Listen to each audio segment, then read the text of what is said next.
Čaute, tu je si Dizzy. Dneska som pre vás pripravila video o rôznych typoch študentov.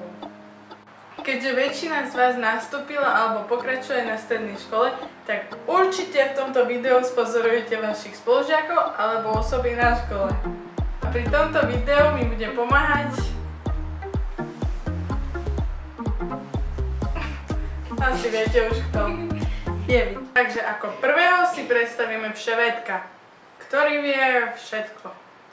No, takže žiaci, dneska mi povie niekto z vás, kedy sa začala a skončila prvá a druhá svetová vojna.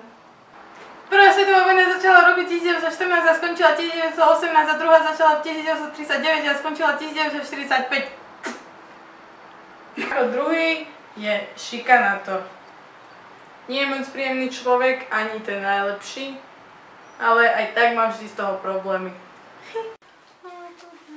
Ale čo to tu máme? Navalde si tu peniaze a všetko čo máš a ešte mi napíšeš pekne úlohu, hej? Akože to máš zošiť. Ďakujem. Ako tretia je školská mrcha, ktorá je určite na každej škole na Slovensku alebo vo svete.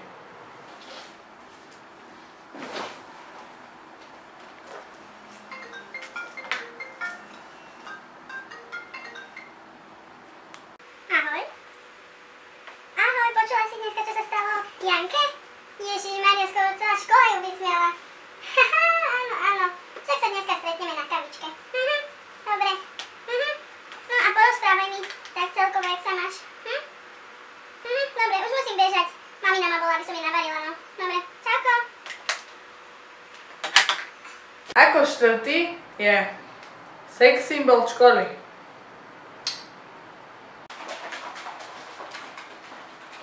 Sex.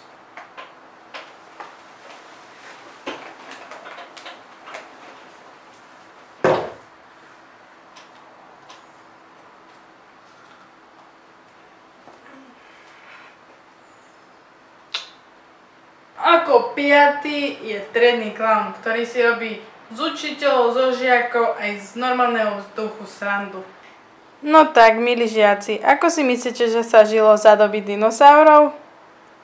Ty tam vzadu, Janko, odpovedz mi. To by som sa ja mal spýtať vás, pani profesorka, vy by ste to mali vedieť. Dobre, Janko, môžeš ísť za dvere. Ako šiestý je outsider, ktorý za celý rok nepovie ani slovo. Možno iba učiteľovi dobrý deň. Hej, čau, ty si tu nová? 2 roky som tu nová.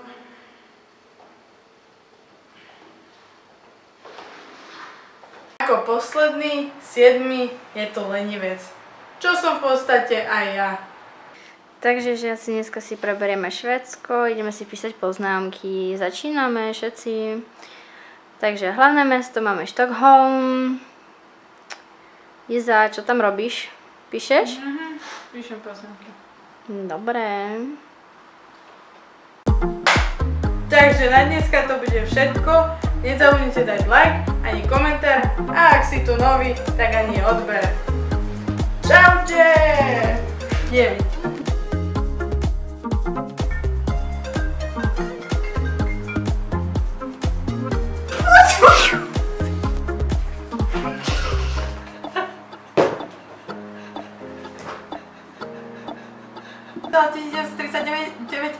Dorite!